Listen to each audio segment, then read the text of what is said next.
Fala, meus irmãos, e aí, tudo bem? Estamos aqui para mais uma aula da nossa escola bíblica e nós chegamos à lição de número 4 da revista Aviva a Tua Obra e o assunto da lição é o Ministério Avivado de Jesus. Lembrando que essa aula vai ser ministrada presencialmente domingo, nas nossas congregações.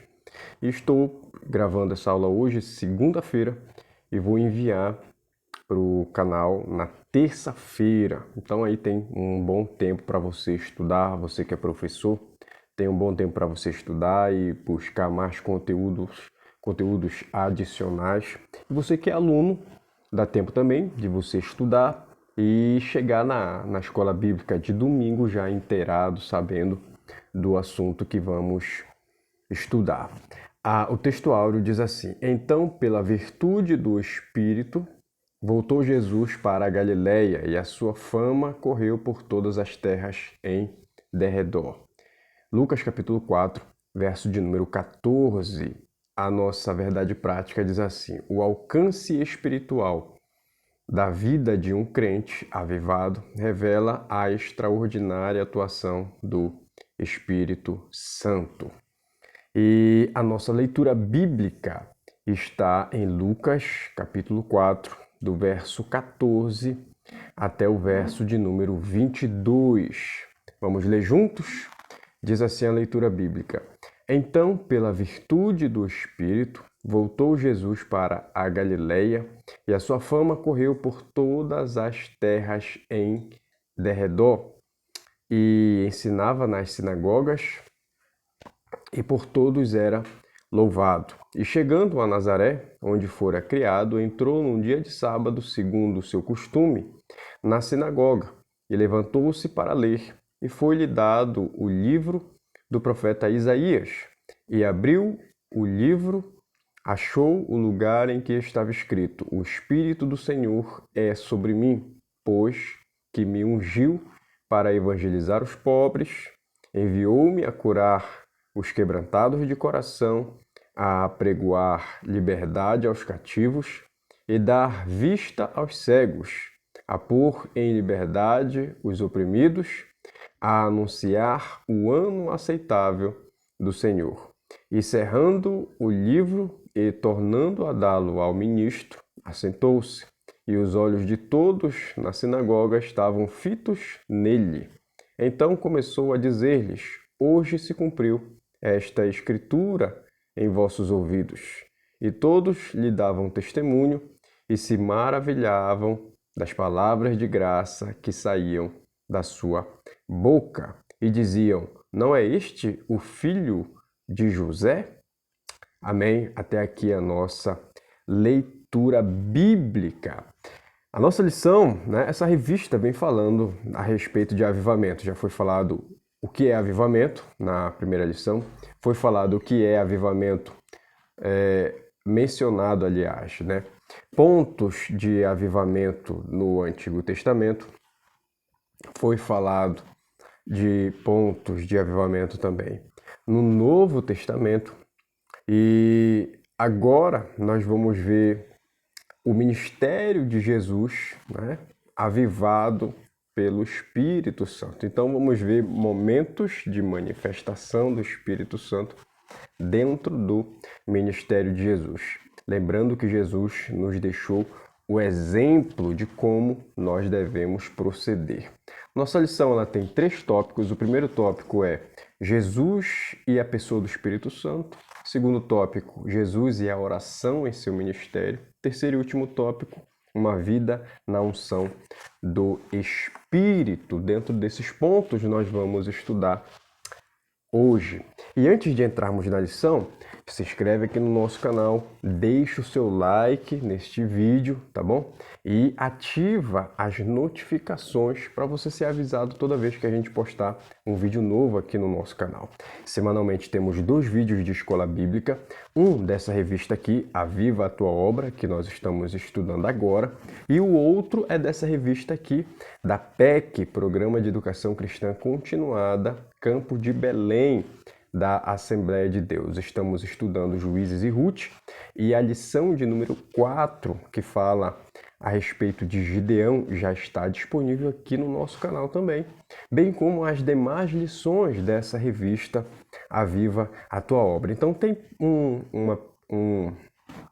uma playlist aqui no nosso canal só da revista A Viva a Tua Obra e também uma playlist só da revista Juízes e Ruth. E se você for procurar no nosso canal, tem também outras playlists de lições anteriores, né, da Escola Bíblica de lições anteriores. Fora isso, nós temos diariamente o Oráculo do Dia, que é um vídeo curto com uma palavra para trazer uma bênção, um direcionamento, uma resposta para você meditar durante o seu dia. Todas as manhãs, às 6 da manhã, esse vídeo sobe aqui no nosso canal. Por isso é importante você se inscrever e também muito importante você ativar as notificações para ser avisado toda vez que um vídeo novo aparecer aqui no nosso canal. A todos que já são inscritos, que já nos acompanham, muito obrigado por nos acompanhar. Inclusive também aqui embaixo na descrição desse vídeo tem o nosso Instagram, para você nos seguir no Instagram. Lá temos a caixinha de perguntas, onde podemos interagir mais de perto. Você pode fazer perguntas e eu vou ali com certeza responder a sua pergunta. E aqui nos comentários também, no final da nossa lição, você pode responder o questionário que vem na lição, né? Eu vou colocar esse questionário como comentário fixo aqui neste vídeo e você também pode comentar outras coisas, nos dar dicas, né? E fazer críticas. Fique à vontade, nós estamos aqui para ajudar uns aos outros e é um prazer estar aqui semanalmente trazendo a lição da Escola Bíblica para ajudar você a ministrar na sua igreja, aonde você congrega, tá bom? A introdução da nossa lição diz assim: Jesus iniciou seu ministério na Galileia, provocando grande repercussão diante do povo, pois a sua fama correu por todas as terras em derredor. Isso aconteceu porque, pela virtude do Espírito Santo, Jesus voltou para a Galileia. Nesta lição veremos o impacto do ministério do Senhor sobre o povo. Além de um ministério avivado, sua mensagem era proclamada sob a autoridade do Espírito Santo. Então vamos pontuar algumas coisas aqui dentro da introdução. A vida de Jesus, né? A gente vai ver mais detalhadamente nesse primeiro ponto, Jesus é a pessoa do Espírito Santo. Mas a nível de introdução, nós vemos que o ministério de Jesus inicia já sendo conduzido pelo Espírito Santo de Deus. Jesus sempre falava uma frase que dizia assim: o que eu faço, eu não faço de mim mesmo, mas do Pai que me enviou. Então as respostas, né, de Jesus, o trabalho que ele executava e as coisas que ele fazia, eram direcionadas pelo Espírito de Deus. Então, assim, não há como dar errado algo que está debaixo da autoridade de Deus. Sempre que entrarmos pelo caminho da obediência e tivermos a preocupação de fazer tudo conforme a vontade de Deus, Romanos 12, 2 se cumpre, né? A vontade de Deus é boa, perfeita e agradável. E é isso que Jesus vivia e fazia em seu período, né, de vida aqui na Terra. Primeiro ponto, primeiro tópico, aliás, fala Jesus é a pessoa do Espírito Santo. E aqui tem, dentro desse tópico, tem 2 pontos, tá? O primeiro é o Espírito Santo na vida de Jesus e o segundo ponto, o Espírito Santo no ministério de Jesus. Então vamos falar primeiro um pouco a respeito do Espírito Santo na vida de Jesus. E para falar da vida de Jesus material aqui neste mundo, devemos partir do princípio, né, do seu nascimento. O anjo Gabriel deu a seguinte notícia a Maria: descerá sobre ti o Espírito Santo e a virtude do Altíssimo te cobrirá com a sua sombra, pelo que também o santo que de ti há de nascer será chamado Filho de Deus. Então aqui a gente já vê a ação do Espírito Santo desde o princípio, desde a concepção, desde até antes da concepção, né, anunciando que Jesus, a forma como Jesus viria, e ele só veio por conta do poder do Espírito Santo, da ação ali do Espírito Santo. Segundo ponto que nós vamos ver aqui dentro é no batismo.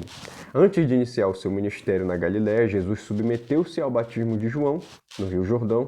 Ao sair da água, viu o Espírito de Deus descendo como pomba vindo sobre ele. E eis que uma voz dos céus dizia: Este é meu Filho amado, em quem me comprazo. Aqui nós vamos ver em uma das poucas vezes na Bíblia, essa é uma delas, que nós vamos ver a ação da Trindade, né, se manifestando. Não há essa palavra Trindade na Bíblia, é uma doutrina que veio ser difundida posteriormente, após os escritos bíblicos, mas é uma doutrina verdadeira, e aqui nós vemos a ação da Trindade. Nós percebemos que Jesus está sendo batizado, nós vemos que o Espírito Santo desce sobre ele em forma de pomba, e nós vemos a voz do Eterno bradando dos céus, dizendo e confirmando que Jesus é o Filho de Deus. No nascimento de Jesus, quando o anjo Gabriel aparece a Maria para dar a notícia, né, ele fala que Jesus será chamado Filho do Altíssimo, né, Filho de Deus. E aqui, mais uma vez, em uma manifestação do Espírito Santo, Jesus é confirmado como Filho de Deus. A terceira manifestação, podemos dizer assim, que nós vamos ver do Espírito Santo na vida de Jesus é na tentação do deserto. Depois do batismo, Jesus foi conduzido pelo Espírito ao deserto para ser tentado pelo diabo.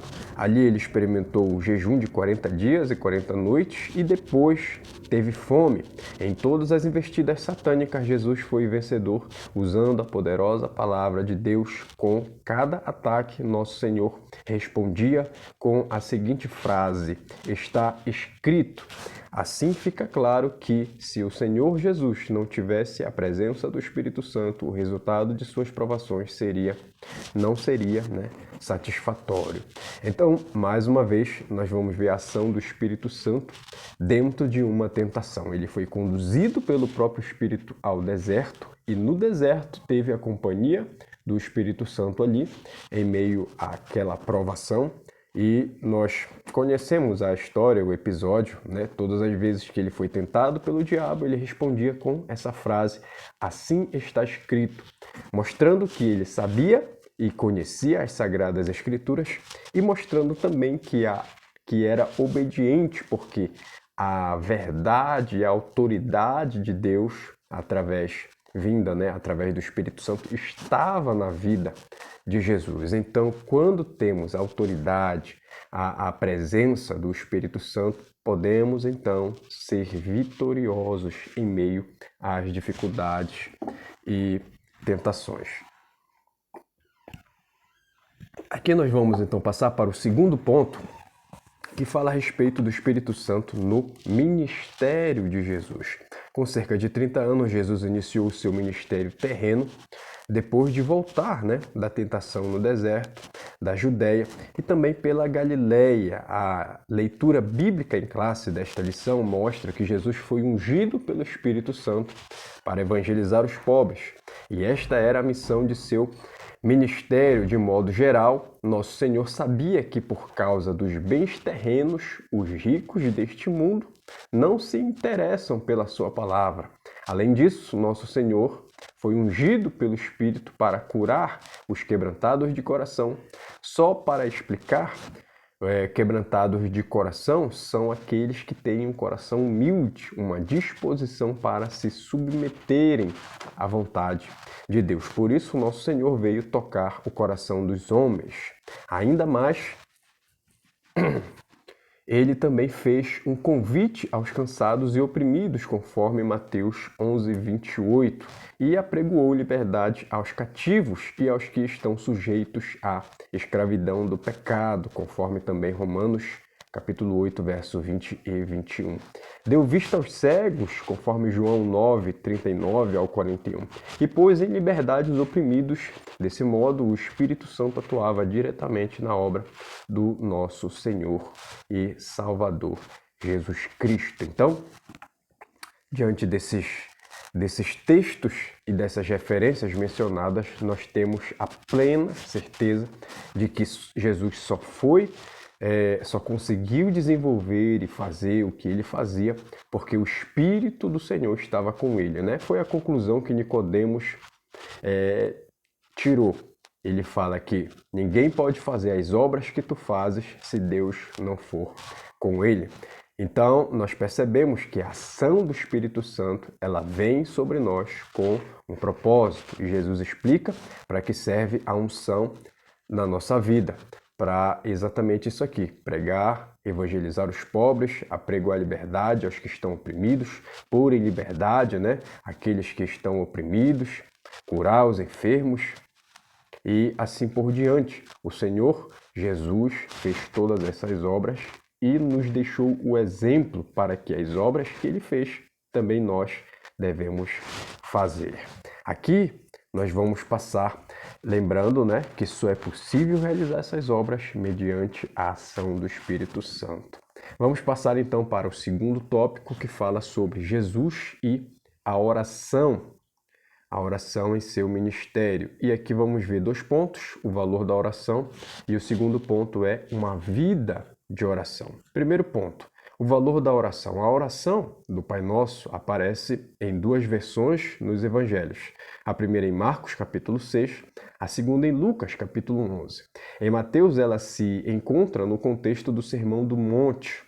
Ali, a oração do Pai Nosso não cumpre mera orientação litúrgica, mas revela o coroamento de um estilo de vida sem hipocrisia e exibicionismo religioso. Dessa forma, uma pessoa avivada se dirige a Deus como Pai Nosso, santifica o nome dele e deseja a vinda do reino. Anela por viver a vontade de Deus, a cada dia está na dependência do Senhor, dá-nos o pão nosso, confessa os pecados e pede perdão.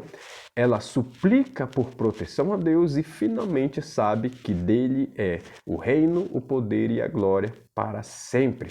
Essa oração revela uma vida humilde e quebrantada diante de Deus. Irmãos, sem comentários esse texto aqui da nossa lição, perfeito, falando a respeito da oração, mostrando a necessidade de orarmos diariamente, Infelizmente, muitos cristãos não oram diariamente, não sentem essa necessidade, mas a lição da nossa revista, ela nos ensina que para ter uma vida avivada, precisamos estar diariamente em oração. E a oração do Pai Nosso, que foi deixada como modelo, como exemplo para nós, traz vários pontos que são todos eles necessários. Se não fosse necessário, Jesus não colocaria ali. Então, a nossa oração tem que seguir esse modelo. E poderíamos dizer também que ela deve ser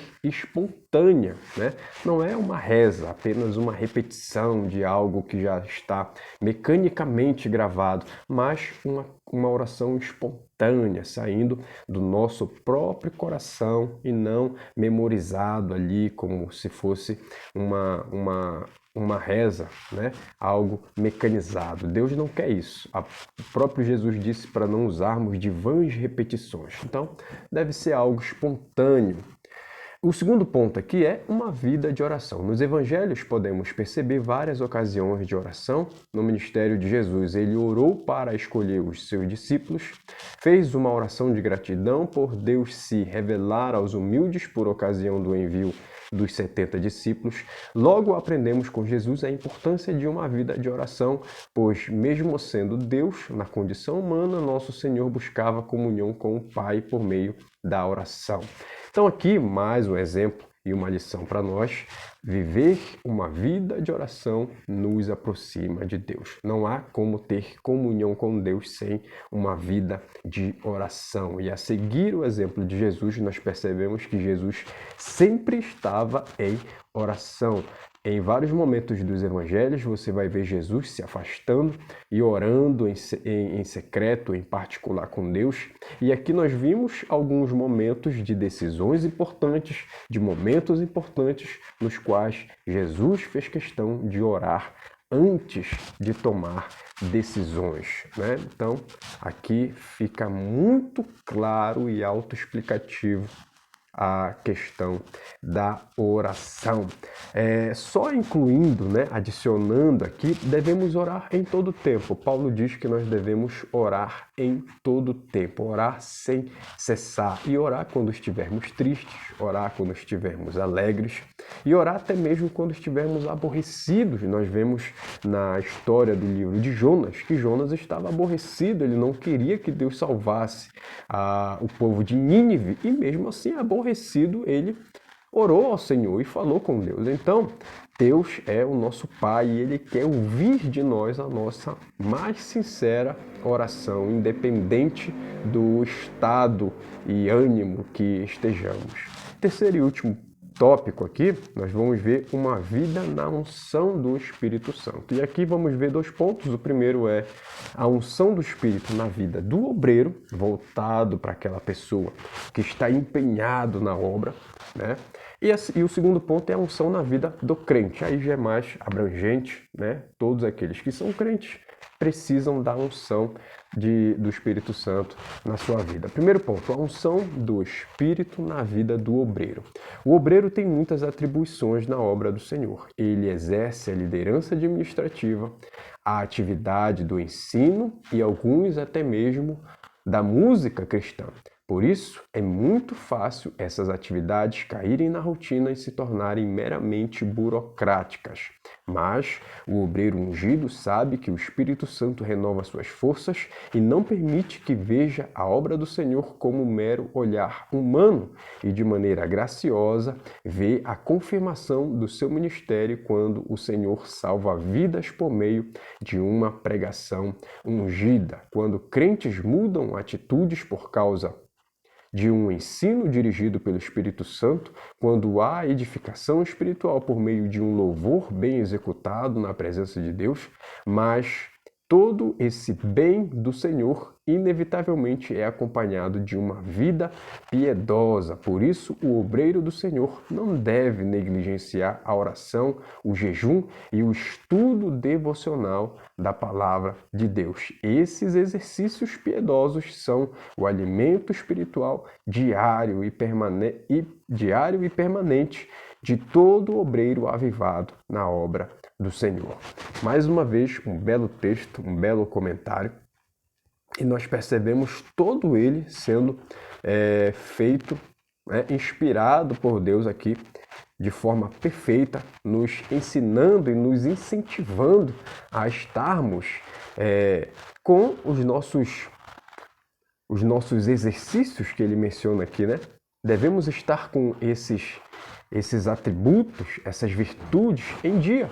E ele fala que nós devemos jejuar, devemos orar e não devemos negligenciar o estudo da palavra de Deus, e tudo isso, diariamente. Com relação ao jejum, talvez seja um pouco mais difícil jejuar diariamente, mas se você tem disponibilidade para isso, fique à vontade, mal não faz. Mas se você trabalha e tem outros afazeres que o impedem de jejuar, faça o esforço de pelo menos uma vez por semana você jejuar, para que a sua espiritualidade ela seja elevada e a sua carnalidade ali, a sua materialidade ela seja subjugada. Então, o jejum, assim como a oração e o estudo da palavra de Deus, são exercícios que devem estar presentes na vida do obreiro. Isso faz com que o nosso serviço a Deus, como bem ele explicou aqui, não seja uma mera burocracia, Quantas e quantas pessoas não estão já numa rotina que já vão para a igreja só por ir, não tem mais aquele prazer, aquele entusiasmo, aquela alegria de servir ao Senhor. Aquele salmo que diz: alegrei-me quando me disseram vamos à casa do Senhor, já não é uma realidade na vida dessas pessoas. E por que isso? Porque falta a ação do Espírito Santo na vida dessas pessoas, falta a busca por um avivamento, E só lembrando, como já antes mencionamos, o avivamento é ter uma vida piedosa, uma vida debaixo da obediência, fazendo a vontade de Deus. Não se resume somente à manifestação dos dons espirituais, mas ter uma vida constante ali de humildade e devoção a Deus. E essas são virtudes que precisam estar na vida de todo obreiro, né? De todo homem e de toda mulher que se dedica a trabalhar para o Senhor. O segundo ponto aqui dentro fala a unção do Espírito na vida do crente. Viver uma vida na unção do Espírito não é privilégio apenas dos que exercem vocação ministerial na igreja local. A palavra de Deus diz que nós somos o sacerdócio real, chamados para anunciar as virtudes daquele que vos chamou das trevas para a sua maravilhosa luz. 1 Pedro, capítulo 2. Mas, precisamente, Deus chamou cada crente a comunicar o evangelho em todos os lugares em que seus pés tocarem. Mateus capítulo 28 e Efésios capítulo 6. Mas para isso, a nossa vida deve estar debaixo da unção do Espírito. Mateus capítulo 25. Então exerceremos influência poderosa em nossa família, faculdade, local de trabalho ou em quaisquer esferas da sociedade. Então, a grande comissão, né, que Jesus ele entrega a todos os crentes, todo aquele que é crente, ele está inserido nessa grande comissão, ela depende, a grande comissão na vida do crente, ela depende de uma vida piedosa, de uma vida avivada, ali em comunhão com o Espírito Santo de Deus. Lembrando que essas virtudes que falamos aqui no ponto anterior, na unção da vida do obreiro, elas também podem estar na vida de qualquer crente que se dedica e que busca a presença de Deus.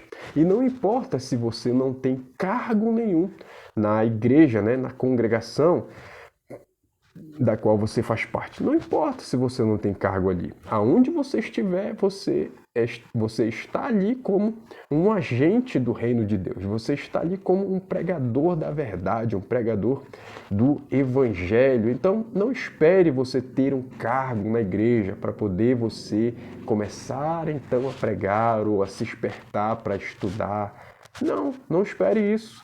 Se antecipe. O Senhor chamou você para que você pregasse o evangelho em qualquer lugar, aonde você estiver. Tem muita gente, né, que só gosta de pregar se for para a multidão, mas muitas vezes o Senhor nos chama para pregar para uma pessoa. Então, a Bíblia diz que o valor de uma alma, de uma vida, é inestimável. Então, não menospreze.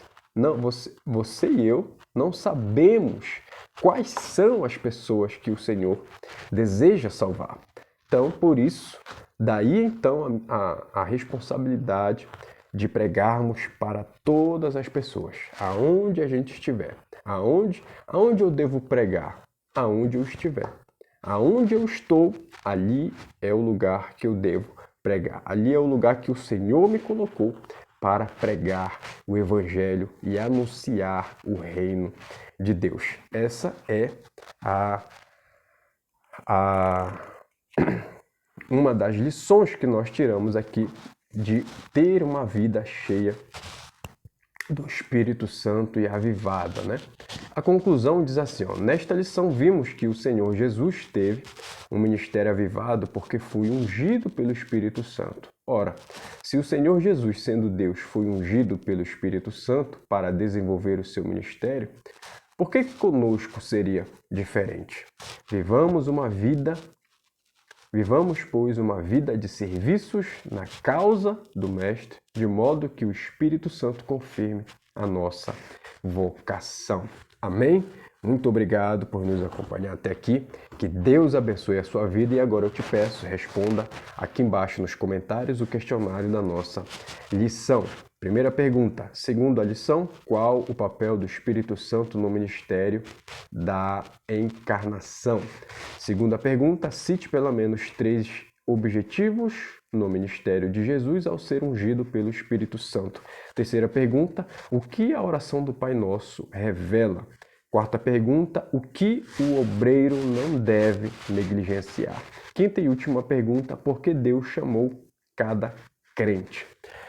Mais uma vez eu te peço, se inscreva aqui no nosso canal, deixe o seu like para nos ajudar e, muito importante, compartilhe esse vídeo com os seus amigos, tá bom? Assim você vai estar nos ajudando e também vai estar divulgando a palavra de Deus através desta videoaula. Fica na paz e até a próxima.